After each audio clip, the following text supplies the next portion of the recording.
আমাদের বাড়ির নিচে ন্যাড়া পোড়া করা হয়। তো চলে গেলাম নিচে, দেখছো সবাই এখানে সব রেডিও করছে। আজকালকার দিনে এগুলো প্রায় উঠেই গেছে, কিন্তু এই কয়েকজন বাচ্চা এখানে রয়েছে যেটা এখনও পর্যন্ত এটাকে ধরে রেখেছে, আর আমরা বড়রাও তাদেরকে হেল্প করে দিচ্ছি।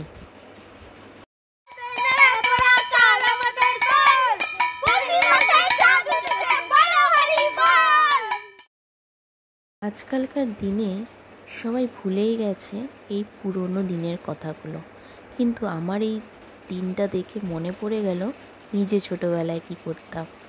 খুব সুন্দর। তো হ্যাপি হোলি সবাইকে। কালকে ভ্লগ আবার আসবে, কি করব না করব তোমাদের সাথে অবশ্যই শেয়ার করব। তো সবাই ভালোভাবে হোলি কাটিও। তো চলো, টাটা।